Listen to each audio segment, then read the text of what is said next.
ఫిబ్రవరి 14న జరిగే అధిక జన మహాసంకల్ప సభకు లక్షలాదిగా తరలిరండి. స్థలం Bible mission grounds, Nagarjuna university ఎదురుగా, గుంటూరు. అసెంబ్లీ నుంచి ముఖ్యమంత్రితో పాటు అటు మంత్రులు, శాసనసభ్యులు చాలా మంది కూడా అటు కాళేశ్వరం సందర్శనకు వెళ్లారు. మరి బీజేపీ కాళేశ్వరం సందర్శనకు వెళ్తుందా లేదా మేడిగడ్డ పరిశీలనకని ఒక్కసారి ఆదిలాబాద్ ఎమ్మెల్యే పాయల్ శంకర్ నారాయణ తెలుసుకుందాం. పాయల్ శంకర్ గారు, ఏంటి వెళ్తున్నారు అసలు కాళేశ్వరం సందర్శనకి? కాళేశ్వరం ప్రాజెక్టు సందర్శనకు మేము ఈరోజు వెళ్లాల్సినటువంటి అవసరం లేదు.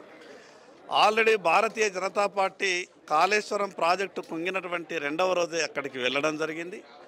మా రాష్ట్ర పార్టీ అధ్యక్షులు కిషన్ రెడ్డి గారు కేంద్ర జలశక్తి మంత్రిత్వ శాఖకు ఉత్తరం రాసిండ్రు. అక్కడి నుండి నేషనల్ డ్యామ్ సేఫ్టీ అథారిటీ వాళ్ళు కూడా వచ్చి ఆ రోజు టీఆర్ఎస్ పార్టీ ప్రభుత్వంలో ఉండే ఇక్కడ ఉన్నటువంటి కాళేశ్వరంలో జరిగినటువంటి అవినీతి అంతా కూడా దానికి సంబంధించినటువంటి ఏ దాంట్లో కాళేశ్వరం ప్రాజెక్టుకు నష్టం జరిగిందో ఆ విషయాల మీద కూడా ప్రాథమికంగా మాట్లాడి కొన్ని విషయాల మీద మాకు సమాచారం కావాలని ఆ రోజు రాష్ట్ర ప్రభుత్వానికి అక్టోబర్ నెలలోనే ఉత్తరం ఇచ్చారు. కానీ ఆ రోజు ఉన్నటువంటి టీఆర్ఎస్ పార్టీ ప్రభుత్వం నేషనల్ డ్యామ్ సేఫ్టీ అథారిటీకి మాత్రం ఒక్క ఉత్తరం కూడా ఒక్క సమాచారం కూడా ఇవ్వలేదు. ఈరోజు తిరిగి మళ్ళీ కాంగ్రెస్ పార్టీకి రాష్ట్రంలో అధికారంలోకి వచ్చింది. మరి ఈ గత ప్రభుత్వం సమాచారం ఇవ్వలేదు, ఈ ప్రభుత్వం అన్నా కానీ సమాచారం ఇవ్వాలి కదా. ఈ ప్రభుత్వం కూడా సమాచారం ఇవ్వలేదు. అందుకే మేము మొదటి నుంచి కూడా ఒక విషయాన్ని డిమాండ్ చేస్తూ ఉన్నాం. కాళేశ్వరంలో జరిగినటువంటి అవినీతి, అదేవిధంగా గత ప్రభుత్వంలో చేసినటువంటి పెద్దల అవినీతి అదంతా కూడా బయటకు రావాలా, తప్పు చేసినటువంటి వారికి శిక్షలు ఖరారు కావాలనంటే కేవలం అక్కడ సిబిఐ ఎంక్వైరీ జరిగితేనే సాధ్యమవుతుంది. కానీ కాంగ్రెస్ ప్రభుత్వం ఆలోచన చూస్తే ఆ కాళేశ్వరం ప్రాజెక్టు మీద విచారణకు సిద్ధం లేదు.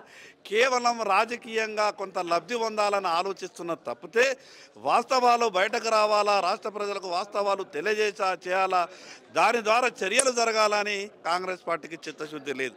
అందుకే ఈరోజు కొత్తగా ఏ రాజకీయ పార్టీ స్పందించకన్నా ముందే, ఎవరు కాళేశ్వరం దగ్గరికి వెళ్ళకన్నా ముందే భారతీయ జనతా పార్టీ అక్కడికి వెళ్ళింది. వాస్తవ విషయాలు కేంద్ర మంత్రిత్వ శాఖకు తెలియజేయడం జరిగింది.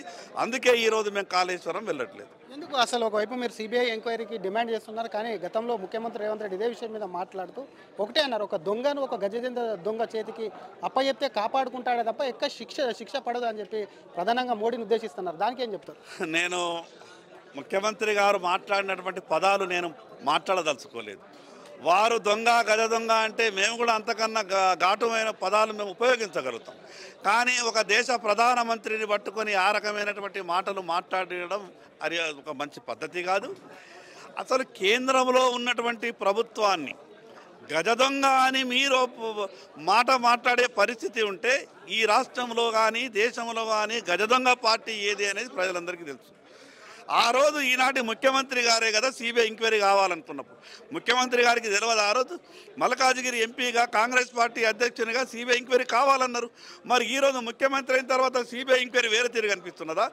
ఎంపీగా ఉన్నప్పుడేమో సిబిఐ ఒక తీరు కనిపించింది, తర్వాత ఈ రాష్ట్రానికి ముఖ్యమంత్రి అయిపోయిన తర్వాత సిబిఐ ఇంకో తీరు కనిపిస్తున్నదా? దీంట్లో కాంగ్రెస్ పార్టీ మతలబు ఒకటే ఉన్నది.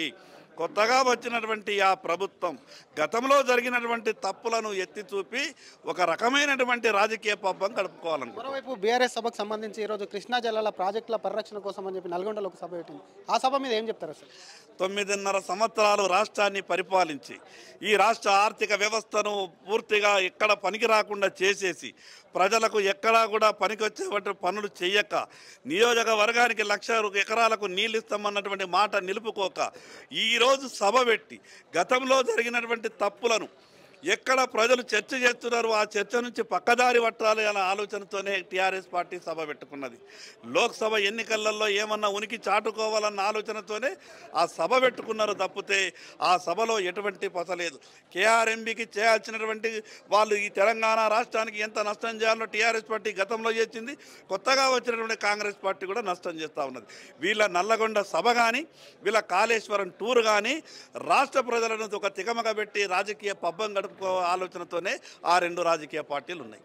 థ్యాంక్ యూ అండి. ఇది ఒకవైపు కాళేశ్వరం సంబంధించినటువంటి కాంగ్రెస్ అధికార పార్టీ వెళ్తున్నది కానివ్వండి, అటు బీఆర్ఎస్ పెట్టినటువంటి సభ ఏదైతే ఉందో ఈ రెండు కానీ ప్రజలకు ఎటువంటి లాభం చేకూరదు, కేవలం రాజకీయ పబ్బం కోసమే వెళ్తున్నారు. మరోపక్క అటు కాళేశ్వరంలో జరిగినటువంటి అవినీతి మీద చిత్తశుద్ధి ఉంటే సిబిఐకి లేఖ రాయాలి ముఖ్యమంత్రి రేవంత్ రెడ్డి అని చెప్పి కూడా పాయల్ శంకర్ డిమాండ్ చేస్తున్నారు. కెమెరామ్యాన్ గణేష్తో శ్రీధర్, RTV హైదరాబాద్. మరిన్ని వీడియోస్ కోసం ఛానల్ ని సబ్స్క్రైబ్ చేయండి, లేటెస్ట్ అప్డేట్స్ కోసం వాట్సాప్ ఛానల్ ని ఫాలో చేయండి అండ్ లింక్ డిస్క్రిప్షన్ లో ఉంది.